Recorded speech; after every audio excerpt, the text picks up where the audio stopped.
Hello, everybody, and welcome to the Deadhead Cannabis Show.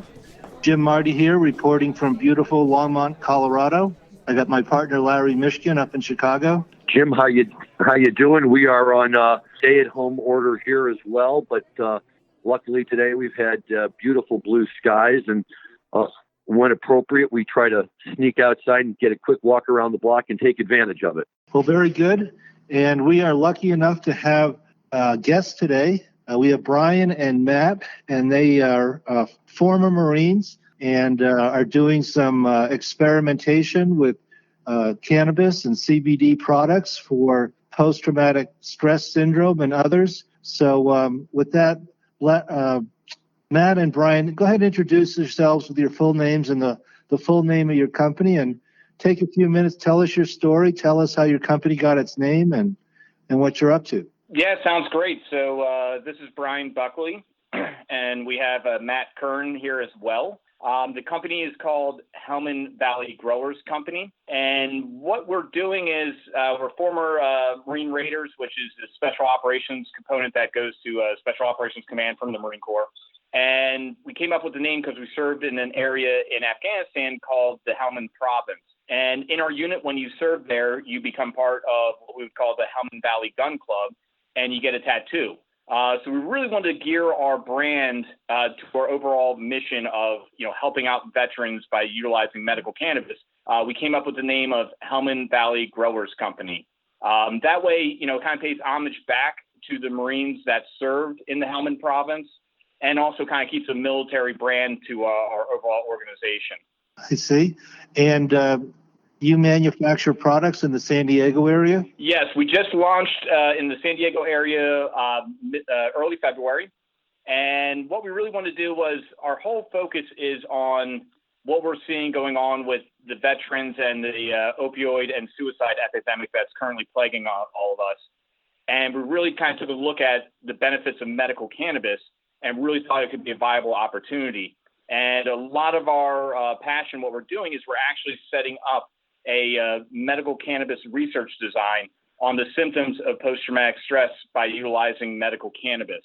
And currently, right now, it's still in being designed out where we're waiting for our recruitment and treatment protocols. But once we have that, we're going to submit it for an institutional review board or an IRB, which allows us to print our findings in medical journals. This will be a 3-phase operation. Our first phase will be the first study we hope to have going by early summer, and that'll be with 60 veterans. Once we have an idea of what genetics are working for the symptoms of post-traumatic stress, we'll go back and grow those, come back out, do a more robust study between 200 to 400 veterans here in California. And then once we have it dialed in the way we want it to be, we'll move the research up into Michigan as more of a retrospective study. And so that way we can validate our findings. And then from there, we want to get another opportunity to go in front of Congress and show them our homework that we put together, that we have the data, it's backed by American doctors, and yes, medical cannabis is a viable option over the opioids, and see if we can get it into the VA medical system and make medical cannabis federally legal. Hey, Bryan, this is Larry Mishkin, and that's very interesting what you're saying. And here's my question for you. Explain to us, if you will, your relationship with cannabis and how you guys have now gotten to the point where you recognize cannabis as being an effective treatment for PTSD. What kind of made that link for you guys? How did you get into it? Yeah, absolutely. That's a great question. Obviously, Matt and I, being Marines, you never really thought about cannabis at all. And once we transitioned out, we had a pretty rough deployment in the summer of 2012 in Afghanistan where, I don't know if this is true or not, but I had one high-ranking official say to me one time that it was probably the bloodiest summer that Special Operations Forces has had since the Vietnam War. Wow. So needless to say, when we come back home, you're kind of, things have slowed down and you're kind of dealing with what happened over there and tried to, kind of put everything in perspective. And, a lot of us, when we would get together, there's a lot of drinking going on and just kind of trying to put the pieces back together. And one of our other co-founders, Andy Myers, who served with us as Marine Raiders, just one week he was looking a lot better, a little bit more refreshed. He was kind of back to his old ways. And I just said to him, like, hey, what's going on with you? And he's like, here's the truth. He's like, I gave up a fifth of Jack for a joint. And I'm like, you're kidding me. And he goes, listen, it's great. Like, I'm not blacking out at night. I'm not drinking and driving. I remember everything that happened. I'm getting a great night of sleep. And it actually kind of helped him transition, in his words, from a warrior to a gardener. So we really said, hey, maybe there is something here. And it was still, in the 2016, 2017 timeframe, I think people were still a little bit more like kind of in the closet in terms of their cannabis use. But as we kind of talked to more veterans on the one-off, they were more saying like, yeah, I've been utilizing it too, and it's really helped improve my life. So we wanted to do things the right way. Obviously, people are looking at a green rush, and that's great, but we really wanted to make an impact with our veterans. So we took our time. We met with members of Congress, and we said to them, we think this could be a viable option. How can we get this moving and get some traction legislatively? And they told us, for the most part, the days of people advocating for it has kind of gone as far as it can go. What they're really lacking is the research aspect. And they're like, listen, if you can get data and get some data from American doctors, that would really help, move the dial in a direction that you guys probably want. So we just said, okay, roger that. We had no idea how we're going to do it, but we'll find a way. And we ended up meeting up with a gentleman named Helmand Valley from Neometic. They're a research firm based out of Israel. They came over to California just around the 2017 timeframe, explained to them what we wanted to accomplish, and they loved the idea. So we brought them in as our research firm, and then just kind of going through back and forth of how we can make this work and who we can get to join our IRB. Neometic really kind of took charge of that and put all the pieces together, and it formed a really great team for us. So we're very excited about that opportunity. And what we also wanted to do was kind of make a call to arms of the cannabis community. We feel that veterans would probably be the ones who could make the biggest impact here with Congress. I mean, after all, they're the ones who sent us off to war. We kind of look like, hey, now we're back. It's your turn to fix us. And so one of the nice things we do is 100% of our profits from our recreational brand goes back to that veteran medical cannabis research that we're conducting. So not only do you get a great product, everything tests over 90%, but also your dollars could go beyond that and really help make an impact, not just in a veteran's life, but we hope on the American medical landscape as well. Well, that's fascinating. Tell us more about your products. What is your supply chain like? Do you extract, and then what is the final product, and then where can people find them? Yeah, absolutely. And this is Matt here. We start with the distillate. We do the filling and capping. The packaging is all maintained here in a single manufacturing workflow in San Diego, where we're based out of. That's distributed again. It's an in-house distribution. We're here locally within the San Diego area. We're sort of broadening our region north a little bit. We've managed to get into dispensaries in Vista, and we're looking at opportunities in LA and then further north into Northern California. Unfortunately, with where we are in the world today, that's been stunted just a little bit, but the talks have not, the desire to get us up and get our product in dispensaries is not, definitely the outreach from our fans and people, in the social media world who want to get a product in their hands is definitely increased. So we're eager to get out there and get on the shelves. We do have 3 strains. We've got an indica, we've got a sativa, and we have our hybrid. And we've named Afghanimal. We've got Purple Trainwreck and Sour Diesel. And I tell you, 100% of the people that reach out back to us and give us feedback have found that it's helped them in some way, form, or fashion. I think the majority of the trends we hear are that it really helped them get a good night's sleep. It was the best sleep they've ever gotten. We've been very fortunate and extremely privileged to be hands-on with some veterans who unfortunately are suffering from some pretty extreme wounds from their experiences in combat. And the feedback's just been great. I mean, it just really moves our heart. It's our mission, it's our drive, just to get in the hands and help people, anyone who may be suffering from PTS. And are your products vape pen cartridges, gummies? What is the end product? Yeah, that's correct. We do cartridges, vape pen cartridges. Gotcha. And then do you cultivate too on the front end, or do you buy other people's product? We don't currently cultivate. Right now, we start with the distillate, and that goes, of course, with the COA and the track through the system. So we understand where our THC levels are, and we're putting it a high quality product out for our consumers. Once we finish this first round of our research with our IRB, we're going to start over with an in-house cultivation, and that's truly where we're going to go hands-on from seed to shelf, if you will. with our cultivator Andy, a team of geneticists and our research based model, so that we can grow the strains, exactly the way they're supposed to be grown, and we can track them all the way from their startup in the ground all the way through the extraction process and into the hands of users and the people who need it most. Well, that's great. And tell us your website so people can find the retail shops where your products are sold. Yeah, absolutely. The website would be www.hbgcompany.com. Well, this is really exciting stuff. And so here's what I wanted to say to you guys, because I think the more I hear about this, the more impressed I am. First of all, I love the fact that you're bringing a guy in from Israel, because as I discovered last year and really have known for a while, Israel is so far ahead of the rest of the world in terms of this. And apropos to what you guys are doing, one of the primary reasons why Israel got behind cannabis research so strongly 50 years ago is because they realized that their soldiers were being exposed to hashish and other things through the Arab populations, and they wanted to find out what impact, if any, it would have on their troops. So it was research done specifically geared towards medical troops. And in fact, CBD has become a mainstay of their arsenal over there for treatment for troops and for PTSD and all of that. So what you guys are doing here is just carrying the ball to the next level and pushing that forward. And I think it's tremendous to see that.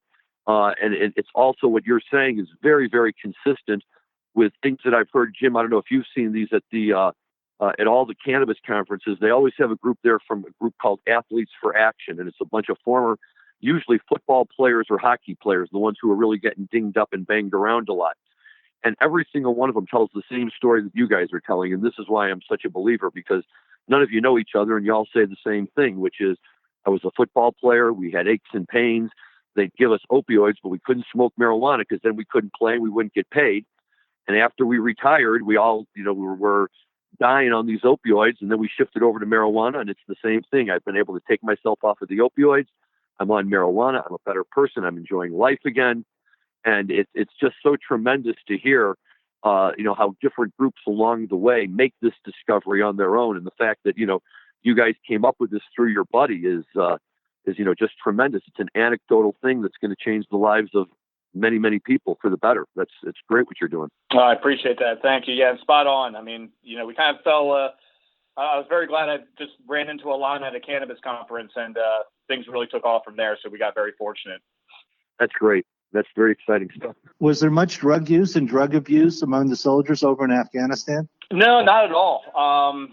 Everyone, it's just very much engraved in us, like, hey, do not touch marijuana or cannabis. We get urine tests and all that stuff, so it's not even really a thought. Yeah, you're getting a couple people, I wouldn't say on the operator side, that might test positive, but that's, far and few between. So really, to us, like, cannabis was really foreign until really like 2016 when we started taking a hard look at it. Very interesting. Well, they shifted over a little bit. Larry, do you have any more questions before we talk a little bit about music? No, other than I guess just to ask you guys this: are you constantly recruiting new veterans to come in and work with you and help you expand across the country? Do you have a goal to expand outside of California is what I should really ask. Yeah, the first part, absolutely. What we like to do here is really kind of have veterans making medicine for veterans. And, part through our nonprofit organization called Valor Brothers Foundation, we help out veterans transitioning out of the military. We help them out with their VA disability claims to ensure that they get the rating that they deserve. If a veteran is struggling with opiates or alcohol or PTS or all the above, we have treatment facilities that we can send the vets to just to kind of get themselves right. Obviously, we're doing medical cannabis research. And the last part of that is we do job placement for a veteran so that they have that sense of purpose like they did back in the military, and ultimately not make a decision they might not be able to come back from.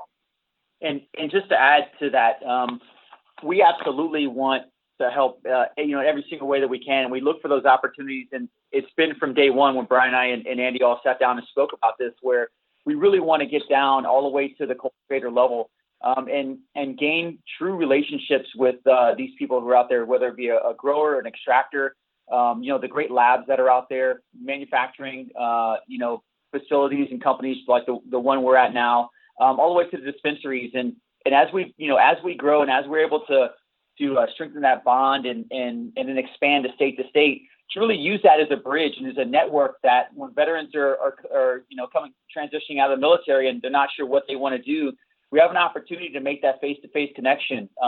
Who knew that Andy Myers wanted to be someone who grew vegetables in his backyard, and to be able to link into that and understand that growing. I mean, he is so passionate about that. It really gives, that's his why, that's his purpose. But to be able to plug those veterans in, and a lot of veterans want to get out and go back home, and it's a little bit scary, right? Because they're taking a step into the unknown, and they may not have a job to go back into, and to be able to provide that hope for them.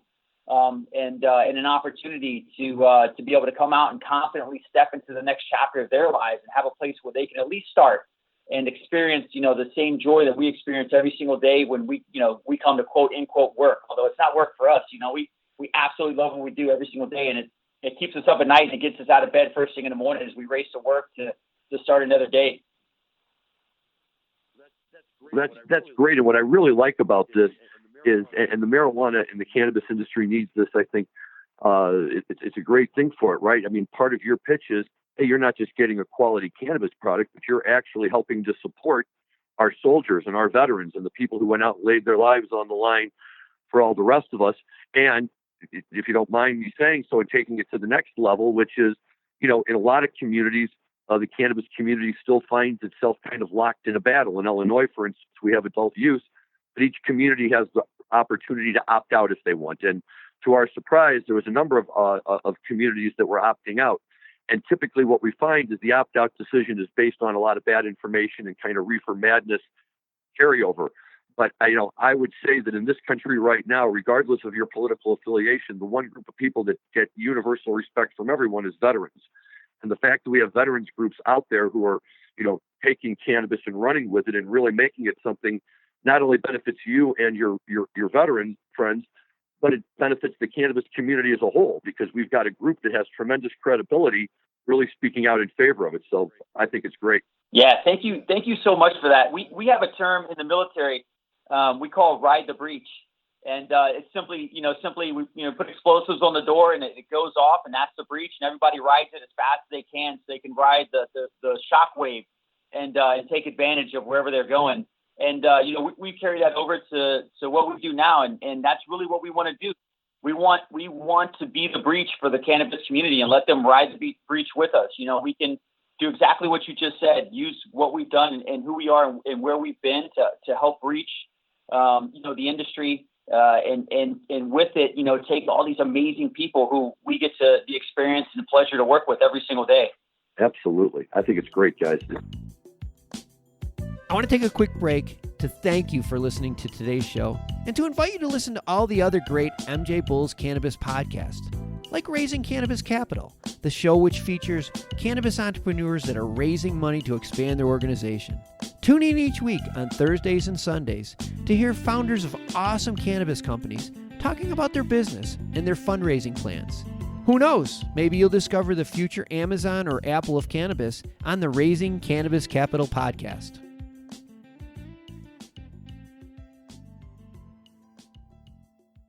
This show is the Deadhead Cannabis Show, so we talk about cannabis, but we also talk about music. And the question I have for you is, what type of music do Marines going into battle in Afghanistan listen to? Yeah, I mean, we weren't listening too much Grateful Dead. And, people might think, where we listen to like Metallica or maybe like Five Finger Death Punch or something really to kind of get you fired up. But even that, I don't think would really answer the bell for the intensity we were about to face when we went to go conduct combat against the Taliban. So in my eyes and in the eyes of all the guys on the team, there was one voice and one voice only that would get us ready to go, and that was Lady Gaga. Okay, there you go. Lady Gaga was what we listened to right before we went out to battle. So we came with a little poker face, all that good stuff. We were ready to go. It's going to be a bad night for the Taliban when Lady Gaga came on. That's amazing. I'm sure she'll be glad to hear that. Have you ever got to meet or talk to Lady Gaga? I would love to thank her for her service, because honestly, it's like we would listen to her and it was like that cloak of invincibility would hit all of us. And we're like, all right, let's go do this. And then, when we returned back from our missions, we would turn on a little Motley Crue, Home Sweet Home, and get ready to do it all over again. That's great. Yeah, she's got a great voice, and I loved her in A Star Is Born. I think it introduced her to a lot of people who didn't know her very well. So this is great. Yeah, no, that was really a great movie. Well, thank you both very much. Larry, did you have anything in closing? No, just other than I'm going to have to look you guys up the next time I'm in California, because now I'm really intrigued to try your product. That sounds fantastic. We'd love to have you out here. Yes, please do. Thank you for your service. Thank you, guys. We really appreciate it. Well, hey, thank you for paying your taxes. It was our pleasure. Yeah, thank you so much. Absolutely.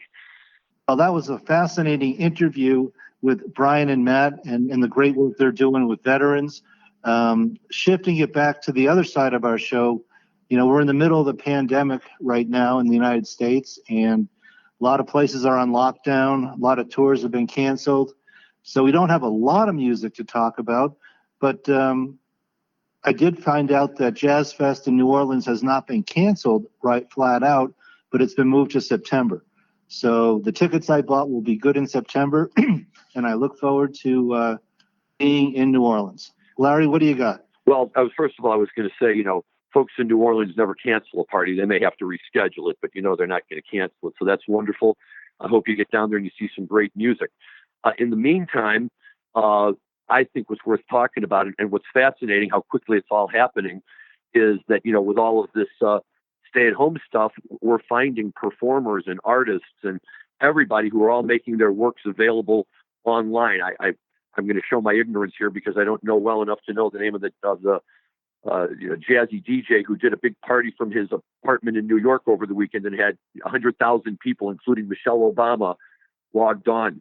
But everybody's getting involved with it, and so why not the groups that we like as well? And Jim, you and I were talking before the show. Phish has announced that starting on Tuesday nights into the foreseeable future, they're going to do something called Dinner and a Movie. And it's fascinating. The movie each week will be a Phish show that'll be streamed live, so you can watch it. And the dinner will be anything you want, except that each week they're going to have a recipe that they throw out there on Facebook. So if you want, you can cook right along with them. So as we sit here on March 24th today, being a Tuesday night, tonight they're going to be showing the show they're going to be broadcasting is from August 31st, 2012. It was recorded at Dick's out in Denver. Jim, I'm going to guess you were at that show. And the meal that they've posted online is Trey and Sue Anastasio's Between Me and My Mouth Veggie Chili. And if you go to their link on Facebook, you can download the recipe and you can cook dinner with them and you can watch the concert with them. And sounds like a great way to spend a Tuesday night to me. Well, yes, I definitely was at that show, so I'll look forward to the replay. I've heard a few things that Phish is up to. I heard Trey's been posting a new song almost every day as he's quarantined in New York. Yes, and I did just read this afternoon that he has canceled his summer tour. Now, I don't know if that also includes Oysterhead, which was scheduled to be touring in the spring. I've got my Oysterhead tickets for April here in Chicago, the third week in April, although I guess given the way things are going, that could already be a dicey situation. But he did announce that his summer tour is being canceled or postponed at least. So, more abundance of caution there. But you're right, Jim. He's putting out new songs for people to listen to every day. And, I think that's great. Museums and art institutes are, putting their gallery exhibits online, operas and everything. And, we can get all the arts we want just as long as you have a good internet connection. Very interesting. So, yeah, he always does Red Rocks with the Trey Anastasio band. So that'll be a shame if we don't get that this summer.